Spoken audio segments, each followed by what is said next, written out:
मित्रों, महाकुंभ में एक नहीं दो नहीं बल्कि तीन ट्रेजेडीज, तीन स्टैम्पीड्स, तीन भगदड़ों के किस्से प्रूफ के साथ अब सोशल मीडिया में और सब लोगों के सामने आ चुके हैं। और प्रशासन ने जो बड़ी बड़ी बड़े बड़े दावे किए थे कि उनका इंतज़ाम जो है वो बहुत पुख्ता इंतज़ाम है और लेटेस्ट टेक्नोलॉजी का इस्तेमाल किया जा रहा है, आर्टिफिशियल इंटेलिजेंस का इस्तेमाल किया जा रहा है, ड्रोन, सीसीटीवी कैमरास, हजारों कांस्टेबल्स, बड़े बड़े पुलिस अधिकारी। अब उनके सारे दावे जो हैं वो हवा हवा हो गए हैं और अब वो कैमरे के सामने आना भी नहीं चाहते। तो इतनी बड़ी दुर्घटनाएं हो गई, जबकि कहा जा रहा था कि ये विश्व का बहुत बड़ा, सबसे बड़ा जो है धार्मिक सम्मेलन होने जा रहा है।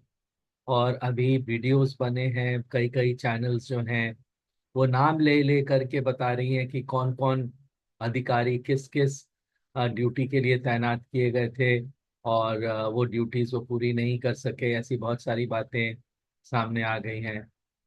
लेकिन मैं तो ये कहूँगा कि इसमें सबसे बड़े दोषी जो हैं वो तो हमारी भारतीय जनता ही है।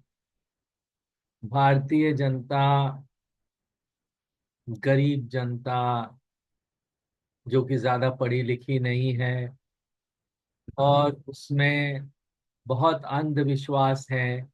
वो अंधविश्वासों को सच मानती है और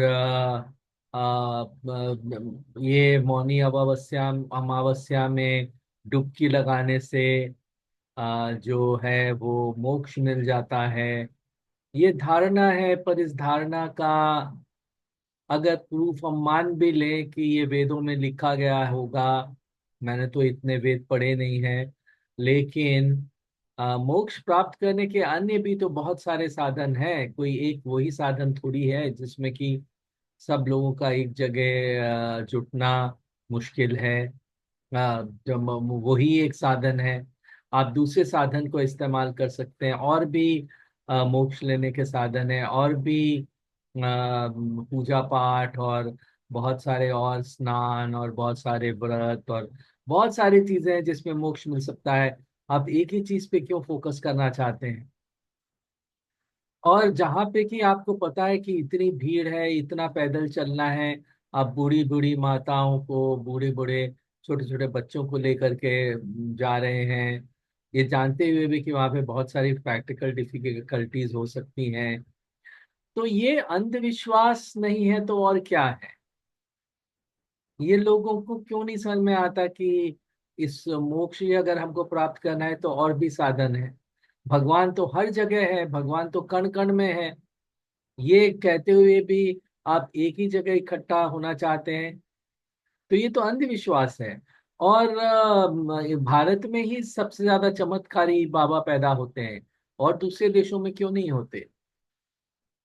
और दूसरी बात मैं ये कहना चाहता हूँ कि जो उतना अधिक पढ़े लिखे नहीं लोग हैं, जो कि जिनको कि साइंस, टेक्नोलॉजी, विज्ञान, फिलॉसफी, ये सब पढ़ने का उनको मौका नहीं मिला है, उनकी बात तो हम मान सकते हैं।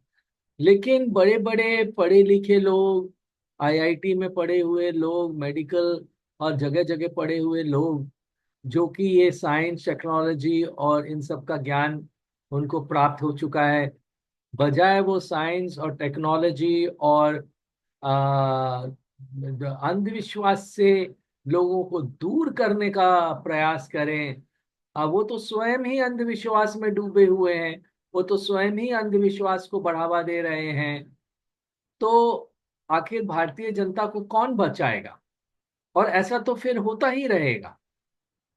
इन शॉर्ट में कहने का ये चाहता हूं कि इतने अधिक लोगों को इस प्रोग्राम में शामिल होने की कोई आवश्यकता ही नहीं थी। और इसका जो प्रचार किया गया अंधविश्वास को बढ़ाने के लिए, वो भी गलत है।